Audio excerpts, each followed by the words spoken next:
The bodyguard's hands were shaking as he handed in his resignation. What he'd witnessed protecting Whitney Houston would haunt him forever, but what he built from that trauma would save thousands of women. Before we dive into this incredible story, make sure to hit that subscribe button and drop a comment below. It really helps the channel grow and brings these amazing stories to more people who need to hear them. James Rodriguez was 34 years old in March of 1999 when the phone call came that would change his life forever. 8 years of celebrity protection, former military police, impeccable record. He thought he'd seen everything the entertainment industry could throw at him. He was wrong. "We need discreet protection for a high-profile client," the voice explained. 3-month contract, excellent pay, complete confidentiality required. James had worked with A-listers before. This felt routine. But what James saw behind those mansion gates wasn't fame and glamour. When James arrived at the Bel Air estate that first morning, something felt off. The staff moved differently here, walking on eggshells, speaking in whispers. The household manager, Mrs. Patterson, briefed him quickly. "Ms. Houston values her privacy," she said, avoiding eye contact. "Recent stalking incident has everyone on edge. Your job is to maintain a secure perimeter and ensure her safety during public appearances." Simple enough, James thought. Keep the crazies away from Whitney Houston, one of the most beloved voices in America. How hard could it be? The first red flag came when he met Whitney herself. She appeared in the foyer around noon, wearing oversized sunglasses indoors. Her smile was camera-ready, but James noticed her hands trembling as she shook his hand. "Thank you for being here, James," Whitney said, her voice carrying that unmistakable warmth. "I hope we won't need your services too much." There was something in her tone, not relief, but resignation. Over the next few days, James began to understand the household dynamics. Bobby Brown was frequently absent, returning agitated. When he was home, the staff tensed up. Whitney became quieter, more careful. "Everything okay, Ms. Houston?" James asked after Bobby stormed out. Whitney forced a smile. "Just family stuff. Nothing for you to worry about." But James was starting to worry. That's when James realized his real job wasn't protecting Whitney from strangers. The incident happened during his second week. Raised voices echoed from the master bedroom. Bobby's voice angry. Whitney's responses, pleading, something thrown. James moved toward the commotion, but Mrs. Patterson appeared beside him, shaking her head. "Not our business," she whispered. "We don't get involved in family matters." "That sounds like assault." "That sounds like a domestic dispute, which is not why you were hired." 20 minutes later, Whitney emerged wearing fresh makeup, but James caught sight of what looked like a bruise on her wrist before she pulled her sleeve down. "Everything all right, Miss Houston?" he asked gently. "Perfect," she replied, but her eyes told a different story. "Bobby and I just had a disagreement about his tour schedule. You know how artists can be, passionate about their work." James had worked with enough clients to recognize the difference between artistic temperament and something much darker. This wasn't passionate creativity. This was fear. Over the following weeks, the pattern became clearer. Bobby's absences grew longer, but when he returned, the tension in the house became almost unbearable. Staff members found reasons to leave early on those days. Whitney canceled public appearances, claiming exhaustion or illness. But James noticed other things. The way Whitney flinched when doors slammed, how she always positioned herself near exits during conversations, the careful way she applied makeup each morning, spending extra time on areas that might bruise. "James," Whitney said one evening as he was completing his security rounds, "can I ask you something?" "Of course, Ms. Houston." She was quiet for a long moment, staring out at the city lights visible from her living room window. "Do you think—" she started, then stopped. "Never mind. It's silly." "What is it?" "Do you think some people deserve the problems they have? Like maybe they bring it on themselves somehow?" The question hit James like a physical blow. He'd heard similar words from domestic violence victims during his military police days. The self-blame, the twisted logic that somehow they were responsible for their abuse. "Ms. Houston," he said carefully, "no one deserves to be hurt, ever, especially not by someone who claims to love them." Whitney's eyes filled with tears, but she quickly blinked them away. I appreciate that, James. But sometimes things are more complicated than they seem from the outside. That conversation haunted James for days. He began documenting his observations, not for any official report, but because something inside him was screaming that he was witnessing something terrible, and someone needed to be paying attention. What happened next would make James question everything he thought he knew about protection. The breaking point came in late May. Bobby had been gone for a week, allegedly recording in New York, but gossip columns suggested he was seen with other women. Whitney had been unusually upbeat during his absence, even scheduling a few studio sessions to work on new music. Then Bobby returned unexpectedly. James was in the security office when he heard the front door slam, followed by Bobby's voice calling Whitney's name. Not calling, shouting. There was an edge to it that made James immediately alert. He moved toward the main area of the house, where he found Bobby confronting Whitney in the kitchen. She was holding a cup of tea, her hands visibly shaking. "Don't lie to me," Bobby was saying. "I know you've been talking to people, telling them our business." "I haven't told anyone anything," Whitney replied, her voice barely above a whisper. "I've been here, working on music, that's all." "Working on music?" Bobby's laugh was ugly. "With who? That producer you've been so friendly with?" "Bobby, please, you're imagining things." What James witnessed next would stay with him forever. Bobby moved closer to Whitney, backing her against the kitchen counter. His body language was threatening, intimidating. Whitney was clearly terrified. "You think I'm stupid?" Bobby's voice was getting louder. "You think I don't know what you're doing when I'm gone?" James found himself in an impossible position. His every instinct told him to intervene, to step between them, to protect Whitney. But his employment contract was clear. He was hired to protect against external threats, not to interfere in family dynamics. Still, he moved closer, making his presence known. Bobby noticed him immediately. "Something you need?" Bobby asked, his tone challenging.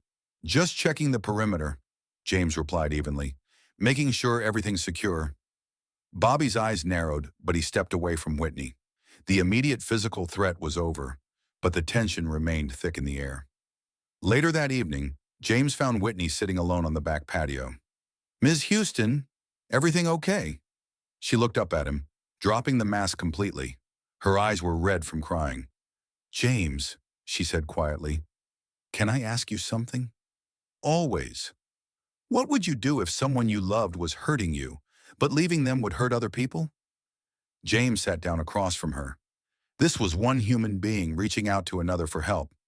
"I've seen situations like this before. You can't protect others by sacrificing yourself. It doesn't work that way."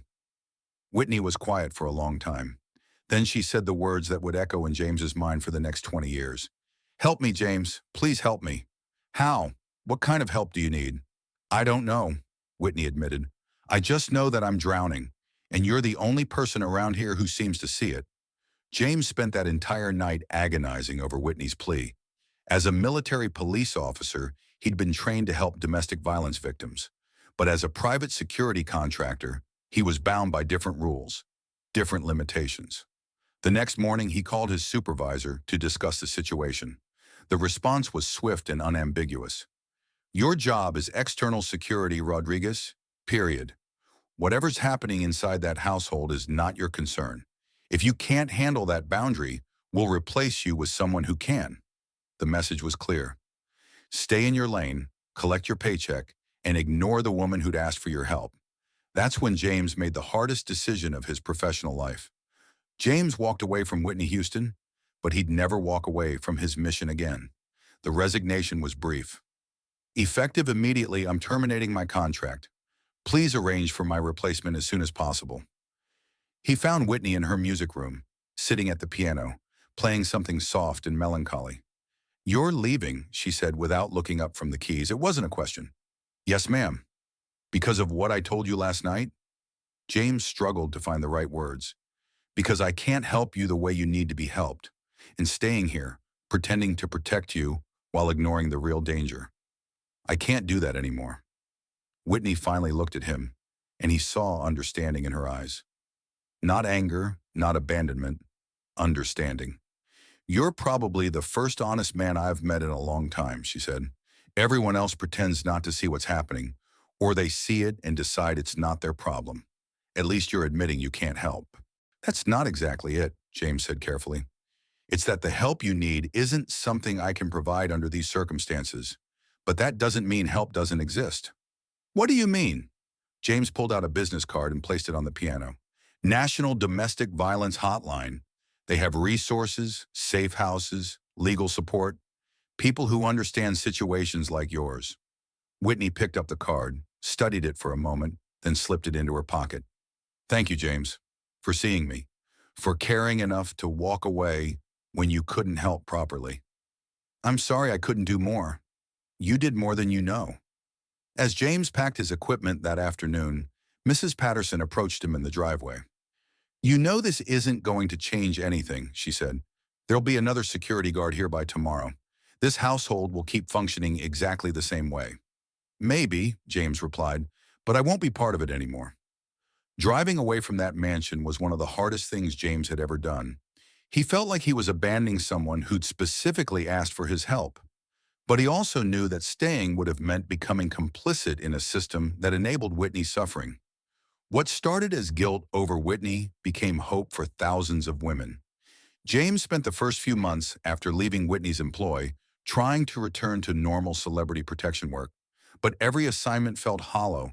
He kept thinking about that conversation on the patio, about Whitney's plea for help, about his own powerlessness in that situation.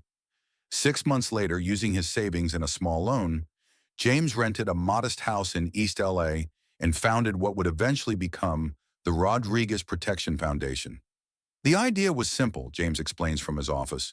Where a small photo of Whitney sits among pictures of women and children the foundation has helped. Provide safe housing and security expertise to women escaping domestic violence. Most shelters can offer safety within their walls. But what about when these women need to go to court? To job interviews? To pick up their children from school?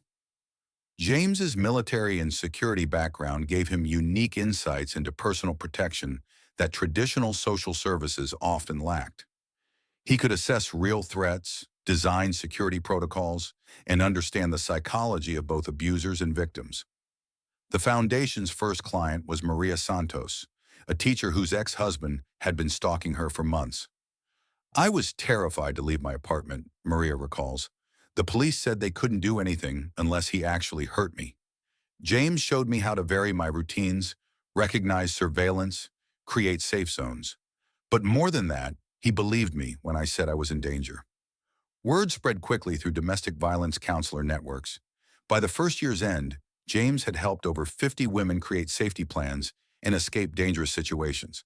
But you haven't heard the most incredible part yet. As the foundation grew, James developed innovative programs combining traditional social services with professional security techniques. The Safe Transition Program provided domestic violence victims with temporary personal protection during the most dangerous period, the first few months after leaving their abusers. Statistics show that a woman is most likely to be killed by her abuser in the weeks immediately following her departure from the relationship, explains Dr. Sarah Chen, a domestic violence researcher who has studied the foundation's work. James's approach of providing professional security during this critical period has saved countless lives. By 2005, the Rodriguez Protection Foundation was operating in 3 states and had helped over 2,000 women safely escape abusive relationships. James had built a network of former military and law enforcement professionals who volunteered their time. But success came with challenges. James found himself working 18-hour days, trying to save everyone, as if that could make up for the one person he couldn't save. The breakthrough came in 2008 when James partnered with existing domestic violence organizations. This collaborative approach allowed rapid expansion without losing focus. By 2010, they were working with partners in 15 states and had helped over 5,000 women and children escape dangerous situations. James understood something that many people in this field miss, says Lisa Rodriguez, director of the National Coalition Against Domestic Violence. The period immediately after leaving an abuser is incredibly dangerous. Traditional shelters provide sanctuary, but they can't provide 24/7 personal protection. James filled that gap. 20 years later, something miraculous happened. In February 2012, James was in his office reviewing case files when his assistant knocked on the door. "There's a phone call for you," she said. "The woman says it's personal. She wouldn't give her name, but she said to tell you she's someone you used to protect." James took the call, expecting it to be a former client. Instead, he heard a voice he hadn't heard in 13 years. "Hello, James. Whitney? I hope it's okay that I called. I got your number from, well, it doesn't matter how. I wanted to talk to you." James's heart was racing. In all the years since leaving her employ, he'd followed Whitney's career from a distance. He'd seen the headlines about her struggles, her attempts at comeback, the ongoing challenges in her personal life. "Of course it's okay. How are you doing?" "I'm doing better," Whitney said, and there was something in her voice that James hadn't heard during their time together. A strength, a clarity. "I wanted to thank you." "Thank me? For what?" "I walked away when you needed help most." Whitney's laugh was gentle. "No, James. You walked away when staying would have made you part of the problem. Do you know what happened after you left?" "I heard you changed security companies." "I did. But more importantly, I kept that card you gave me. The domestic violence hotline. It took me 3 more years to call it, but I finally did." James felt tears forming in his eyes. "I got help, James. Real help. I learned about the cycle of abuse, about how to recognize manipulation, about my own worth. It wasn't easy, and it wasn't quick, but I learned that I deserved better." "I'm so glad to hear that. But that's not why I'm calling. I'm calling because I heard about your foundation, about what you've been doing for the past 13 years. James was surprised. "You know about the foundation?" "James, you've helped over 8,000 women and children escape dangerous situations." "Of course I know about it. The question is, do you know what that means?" "It means I've found my purpose, I guess." "It means," Whitney said, "that you walking away wasn't giving up. It was the first step in answering my call for help. You couldn't save me directly, but you saved thousands of other women in the same situation." James was crying now, 13 years of guilt pouring out. "I felt like I failed you. You showed me what real protection looks like. Real protection sometimes means having the courage to walk away and build something that actually helps." They talked for over an hour. Whitney told him about her recovery, her work with children's charities. James told her about the foundation's programs. "I want to make a donation," Whitney said, "for a center specifically for women in the entertainment industry. Women who can't ask for help because everyone assumes their lives are perfect. I'll call it the Whitney Houston Safe Haven Center," she continued. "Promise me every woman who walks through those doors will get the help I should have asked for." "I promise." Whitney's final message would transform James's guilt into purpose. 3 weeks after that phone call, Whitney Houston died in a hotel room in Beverly Hills. When James heard the news, his first emotion wasn't surprise or sadness. It was gratitude. Gratitude that he'd had the chance to speak with her one more time, to understand that his decision to leave hadn't been abandonment, but the beginning of a different kind of protection. The Whitney Houston Safe Haven Center opened 18 months later, funded by Whitney's donation and contributions from entertainment industry figures. Today, the Rodriguez Protection Foundation operates the center, along with 12 other facilities across the United States. They've helped over 12,000 women and children escape domestic violence, provided security training to hundreds of social workers, and pioneered new approaches to victim protection. The center specifically serves women in high-profile situations, entertainers, politicians, business executives, whose public positions complicate traditional approaches to domestic violence intervention. James, now 57, shows no signs of slowing down. The foundation continues to expand, developing new programs like cybersecurity protection for survivors whose abusers use technology to stalk and harass them. Every woman we help is connected to Whitney in some way. She asked me for help in 1999, and I'm still answering that call. When young people ask James for career advice, he often shares the hardest lesson he's learned. Sometimes the most important thing you can do is admit when you can't help someone, he says. But that admission should lead to action, not resignation. If you can't solve the problem in front of you, ask yourself what problem you can solve. Then go solve it. In his office, James keeps 2 items on his desk that remind him daily of his mission. One is the business card he gave Whitney in 1999. The other is a photo from the Whitney Houston Safe Haven Center's opening day. Whitney taught me that protection isn't about being physically present during every threat, he reflects. Sometimes real protection means building systems that work when you're not there. For James, Whitney Houston's legacy isn't just the music that moved millions.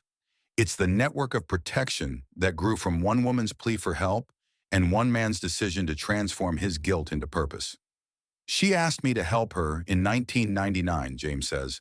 I'm still working on that request, and I'll keep working on it for as long as there are women who need protection. The bodyguard's hands were shaking as he handed in his resignation in 1999. Today, those same hands shake sometimes too. But now it's from knowing that one woman's pain became thousands of other women's path to safety. Whitney Houston asked James Rodriguez for help in 1999. James is still answering that call. And somewhere, perhaps, the voice that moved the world finally rests in peace, knowing that her pain wasn't meaningless. It became protection for thousands of women who needed exactly what she needed.